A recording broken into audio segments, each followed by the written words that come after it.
আল্লাহ রাসূল সাল্লাল্লাহু আলাইহি সাল্লামকে আল্লাহ রাব্বুল আলামিন দুইটা জিনিস দিয়ে দুনিয়াতে পাঠিয়েছেন।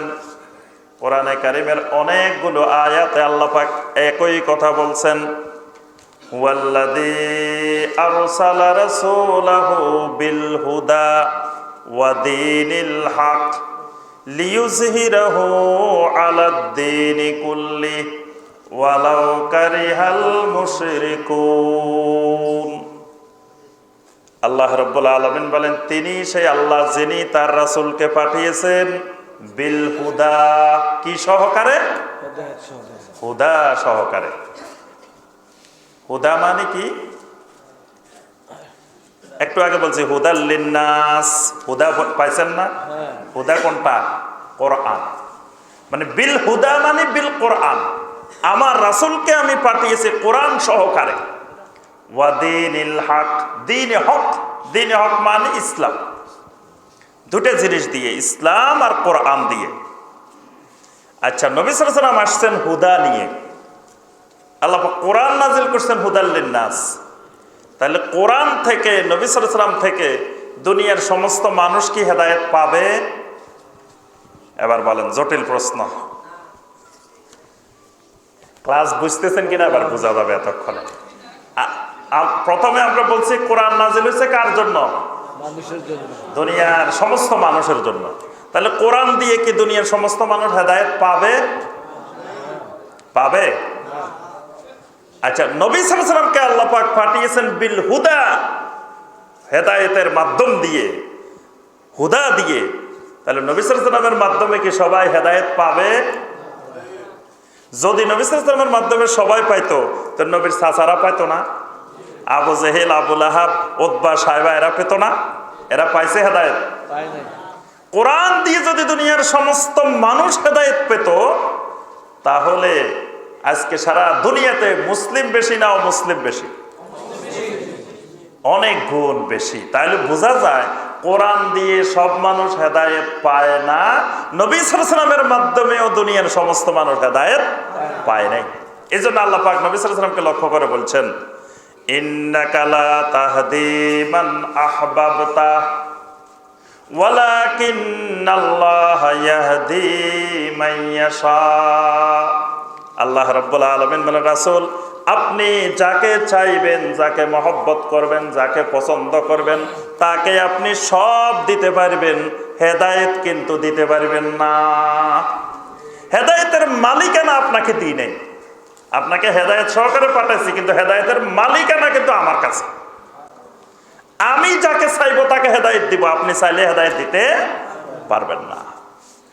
তাহলে কোরআন থেকে, নবী সাল্লাল্লাহু আলাইহি ওয়াসাল্লাম থেকে হেদায়েতটা পাবে কারা? এবার বলেন। কোরআন থেকে সবাই হেদায়েত পায় না, নবী সাল্লাল্লাহু আলাইহি ওয়াসাল্লাম থেকে সবাই হেদায়েত পায় না। তো পায় কারা? আমি একবার ব্রাহ্মণবাড়িয়া কসবা উপজেলায় ওয়াজ করতে গেলাম। তা আমি বললাম যে ভাই ওয়াজ করুনি, নবী সাল্লাল্লাহু আলাইহি ওয়াসাল্লামের জুব্বা পায় নাই। জুব্বা পাইছে, এটা মিথ্যা কথা। আমাদের সমাজে প্রচলিত যে ওয়াজ করুনিকে নবী সাল্লাল্লাহু আলাইহি ওয়াসাল্লাম জুব্বা দিয়ে গেছে। বরং জুব্বা দিছিল কাকে? আব্দুল্লাহ ইবনে উবাইকে, মুনাফিকের লিডার। তাকে নবী সাল্লাল্লাহু আলাইহি ওয়াসাল্লামের জুব্বা পরায় কবর দিছে। তো আলোচনা যখন শেষ করছি, তখন ওই এলাকার মুরব্বীরা আসি আমাকে বলে কি, ওয়াজ করুনি জুব্বা পায় নাই রসুলের, পাইছেডা কিরা? ওয়াজ করুনি জুব্বা পায় নাই, পাইছেডা কিরা? তা আমি বললাম যে ওয়াজ করুনির জুব্বা নিয়ে আপনারা এত ক্ষিপ্ত কেন? ওয়াজ করুনি যদি জুব্বা পায় আপনাদের লাভটা কি? আপনারা কি জুব্বার নিচে করে সব জান্নাতে চলে যাবেন? আর যদি জুব্বা না পায় আপনাদের ক্ষতিটা কি? যে আল্লাহ পাকে জিজ্ঞাসা করবে, এই ওয়াজ করুনি জুব্বাটা পাইলো না কেন? তাহলে আপনারা এটা নিয়ে এত গবেষণার দরকারটা কি? তো ওই মুরব্বীদের কথাটা আমার এখনো মনে আছে, যে ওয়াজ করুনি জুব্বাটা পায় নাই, পাইছেডা কিরা? তাহলে কোরআন দিয়ে সব মানুষ হেদায়েত পায় না, নবী সাল্লাল্লাহু আলাইহি ওয়াসাল্লামকে দিয়ে সব মানুষ হেদায়েত পায় না, পায় কেরা? বলেন দেখি। কোরআনে কারিমের শুরুতেই আল্লাহ পাক বলে দিয়েছেন, আলিফ লাম মিম যালিকাল কিতাবু লা রাইবা ফীহি হুদাল লিল মুত্তাকিন। আল্লাহ রাব্বুল আলামিন বলেন যালিকাল কিতাবু লা রাইবা ফিহি, এমন একটা কিতাব তোমাদেরকে দিয়ে দিলাম যেই কিতাবের ভিতরে বিন্দু মাত্র কোনো ধরনের সন্দেহের অবকাশ নাই। সুবহানাল্লাহ। এটা আমাদের জন্য বিরাট নিয়ামত। এমন এক কিতাব পাইছি যেই কিতাবে বিন্দু মাত্র সন্দেহ নাই, ভুল নাই। সুবহানাল্লাহ। এরপরে আল্লাহ রাব্বুল আলামিন বলেন এত বড় কিতাব দিলে কি হবে, দুনিয়ার সমস্ত মানুষ এটা দিয়ে হেদায়েত পাবে না। হেদায়েত পাবে শুধু হুদাল লিল মুত্তাকিন, হেদায়েত পাবে শুধু মুত্তাকিনেরা। কারা পাবে? মুত্তাকিন। মুত্তাকিন মানে যার ভিতরে তাকওয়া আছে। তাহলে কোরআন দিয়ে হেদায়েত লাভ করতে হলে, নবী সাল্লাল্লাহু আলাইহি সাল্লামের মাধ্যমে হেদায়েত লাভ করতে হলে ভিতরে যেই জিনিসটা থাকতে হবে সেটা হলো তাকওয়া। কি থাকতে হবে? তাকওয়া। চুম্বক চেনেন না? চুম্বক, চুম্বক চেনেন? চুম্বক কিন্তু আরেক জায়গায় যদি ধরতে হয় তো ওই জায়গায়ও কিছু থাকতে হয়। এই জায়গায় কিছু নাই, চুম্বক যত ঘষবেন যত কিছু করবেন চুম্বক ওইটারে ধরবে না। এই জন্য কোরআনে কারীমের মাধ্যমে হেদায়েত পেতে হলে, নবী সাল্লাল্লাহু আলাইহি সাল্লামের মাধ্যমে হেদায়েত পেতে হলে নিজের ভিতরে যেই জিনিসটা আগে থাকতে হবে সেটা হলো তাকওয়া। তাকওয়া থাকতে হবে। তাকওয়া না হইলে কোরআন দিয়ে হেদায়েত পাবে না। এই জন্য আল্লাহ পাক বলছেন হুদাল লিল মুত্তাকিন। তাকওয়া কি জিনিস? তাকওয়া মানে ভয় করা। কিন্তু আরবি ভাষায় ভয়ের দুইটা আরবি আছে। খাউফ মানেও ভয় করা, তাকওয়া মানেও ভয় করা।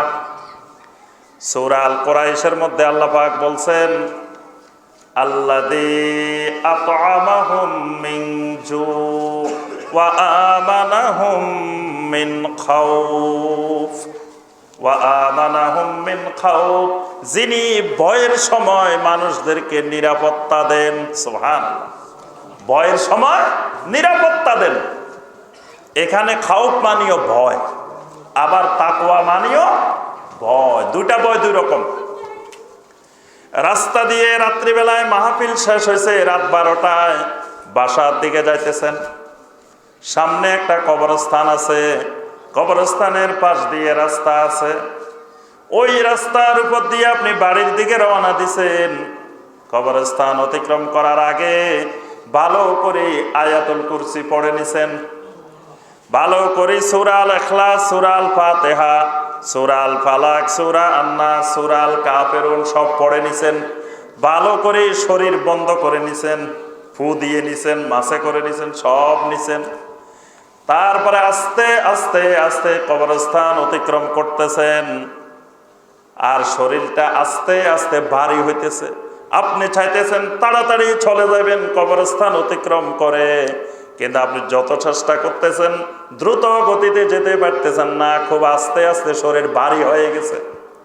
হঠাৎ করে দেখলেন কবরস্থানের ভিতরে দুইটা বাঁশ একটার সাথে একটা খুব জোরে বাতাস এসে ধাক্কা লাগছে। এই ধাক্কা লাগার আওয়াজটা হওয়ার সাথে সাথে আপনি লাফ মেরে 3 হাত উঠে গেছেন। আরেকটু জোরে যদি কোনো আওয়াজ আসে, অথবা যদি কবরস্থানের ভিতর থেকে একটা মানুষ যদি রাত্রিবেলায় নেমে আসতে পারে, তাহলে আপনারে আর কবরস্থান থেকে বাড়িতে নেওয়া লাগবে না, আপনি ওখানে থাকি যেতে হবে না? তাহলে এখানে আপনি ভয় করলেন, এটা একটা ভয় না? এটা একটা ভয়। আবার সকালবেলায় আপনি বাজারের দিকে রওনা দিছেন, বাজারের দিকে রওনা দেওয়ার সময় হাতের মধ্যে ধোঁয়া ধরাই ধরাই রওনা দিছেন, ধোঁয়া মারতে মারতে, ধোঁয়া ছাড়তে ছাড়তে আপনি কোন দিকে যাচ্ছেন? বাজারের দিকে যাচ্ছেন। ধোঁয়া মারা বুঝছেন তো? এটা কারা খায় বলেন তো দেখি? আপনারা দেখি কথা বলেন না, মনে কষ্ট নিছেন নাকি? আমি এগুলো বলে দেখে মনে কষ্ট নিছেন, কথা বলেন না কেন? তাহলে এগুলা কারা খায়? মানুষে খায় না, এগুলা খায় হলো খবিসেরা। কারা খায়? বলে আপনি কত বড় সাহস, আমাদের এলাকায় আসে আমাদেরকে খবিজ বলে যেতেছেন? এত বড় সাহস! আমাদের এলাকায় সম্ভ্রান্ত লোকেরা, প্রসিদ্ধ লোকেরা, ভালো মানুষেরা খায়, আর আপনি কোন খবিজেরা খায়। মসজিদে নববীর বাহিরে যে হাম্মাম গুলো আছে, হাম্মামের গায়ে লেখা আছে এখানে ধূমপান নিষিদ্ধ, মামনুউত তাদখিন, তাদখিন এখানে নিষিদ্ধ। কারণ ফাইন্নাহা মিনাল খাবায়েস, কারণ এই ধূমপান করে খবিশ মানুষেরা, খবিশদের খাবার। মসজিদে নববীর ভিতরে মদিনার একজন বড় আলেমকে আমি জিজ্ঞাসা করলাম, আমাদের দেশের সম্মানিত লোকেরা, সম্ভ্রান্ত লোকেরা, ভালো ভালো মানুষেরা খায়, আর আপনারা এখানে লিখে রেখেছেন ফাইন্নাহা মিনাল খাবায়েস, এটা খবিশেরা খায়। আর কোরআনে কারীমের মধ্যে আল্লাহ রাব্বুল আলামিন বলছেন ইউহিল্লু লাহুমুত তাইয়্যিবাত ওয়া ইউহাররিমু আলাইহিমুল খাবায়েস। আল্লাহ রাব্বুল আলামিন মুমিনদের জন্য পবিত্র খাবারকে হালাল করছেন, খবিজ খাবারকে আল্লাহ হারাম করছেন। এই জন্য আরবের সমস্ত উলামায়ে কেরাম বলেন ধূমপান করা হারাম, কবিরা গুনাহ। আমি জিজ্ঞাসা করলাম এই জিনিসটা তো আমাদের বুঝে আসলো না, কেমনে এটা খবিজদের খাবার হয়? মসজিদে নববীর আলেমে মদিনা, মদিনার একজন সম্মানিত আলেম আমাকে বললেন, তুমি নিজেই পরীক্ষা করে দেখিও এই খাবারটা খবিজদের খাবার নাকি ভালো পবিত্র মানুষের খাবার। তুমি টয়লেটের ভিতরে গিয়ে দেখিও, জীবনে কোনোদিন কমলার খোসা, আপেলের খোসা, আঙ্গুরের খোসা, বিভিন্ন ভালো ভালো জিনিসের প্যাকেট টয়লেটের মধ্যে পড়ে আছে, এরকম তুমি জীবনেও দেখবা না। কিন্তু এই সিগারেটের পিছনের অংশটা, ধ্বংস অবশেষটা দেখবে টয়লেটের ভিতরেও পড়ে আছে। কি পড়ে থাকেনি? আপনারা দেখছেন না? তাহলে বোঝা যায় টয়লেটের ভিতরে ঢুকে কেউ কমলা খায় না, কেউ আপেল খায় না, কেউ আঙ্গুর খায় না, কেউ বিরিয়ানি খায় না, কেউ ভাত খায় না, কিন্তু টয়লেটের ভিতরে ঢুকে এই জিনিসও খায় না। আমরা দেখি নাই, কারণ আমাদেরকে দেখায় দেখে খাইছে নাকি? টয়লেটে কি দরজা খোলা থাকে? দরজা তো বন্ধ। তা আমরা বুঝলাম কেমনে? যেহেতু এটার কিছু অংশ ওখানে ভিতরে পড়ে থাকে, তাহলে বোঝা যায় ভিতরে বসে বসেও খায়। তো যেই জিনিস টয়লেটে বসলেও খাওয়া যায়, ওই খাবারকে শরীয়তের ভাষায় তৈয়্যিবাত বলে না। আচ্ছা, একজন ভাই সকালবেলায় টানতে টানতে যাইতেছে, হঠাৎ দেখা মসজিদের ইমাম সাহেবের, দেখতেছে ইমাম সাহেব ওই দিক থেকে আসতেছেন, অথবা মাদ্রাসার কোনো শিক্ষক, মাদ্রাসার কোনো সম্মানিত আলেম ওই দিক থেকে আসতেছেন। তখন দেখার পরে কি সিগারেটটা আরো জোরে টানবে নাকি এটা ফালাই দিবে? আমরা পরীক্ষা করে দেখছি অনেক বড় বড় খারাপ লোক, সন্ত্রাসী, সমাজের সব লোকে তাদেরকে ভয়ে, তাদের ভয়ে তটস্থ থাকে, কিন্তু যখন রাস্তায় আমাদেরকে দেখে, দেখার পরে দেখা যায় সিগারেটটা ফালাই দিছে, ফালাই দিয়ে সুন্দরভাবে দাঁড়িয়ে রয়েছে, দাঁড়িয়ে কয় আসসালামু আলাইকুম, হুজুর কেমন আছেন? তাহলে এই যে ভয়, এটা একটা ভয় করলো না? আচ্ছা, তো হুজুরে ইমাম সাহেবকে তারা মারতে পারতো? ইমাম সাহেব কি তাকে কোনো শাসন করতে পারতো? এই ভয়টা কিসের ভয়? এই ভয়টা সম্মানের ভয়, এই ভয়টার নাম তাকওয়া। আর ওই যে কবরস্থানে ভয় পাইছেন, ওই ভয়টার নাম হলো খাউফ। এবার বুঝতে পারছেন? ওইটাও ভয়, এটাও ভয়, কিন্তু দেখবেন সম্মানী মানুষের সম্মানের একটা ভয় আছে, প্রভাবশালী মানুষের প্রভাবের একটা ভয় আছে। এই ভয়টা মানুষ টাকা দিয়ে, পয়সা দিয়ে অর্জন করতে পারে না, এটা আলাদা জিনিস। শিক্ষিত মানুষের শিক্ষাকে মানুষ একটা ভয় করে। তাহলে বোঝা যায় ভয়টা দুই রকমের। এই যে সম্মানের ভয়টা, এই ভয়টার নাম হলো তাকওয়া।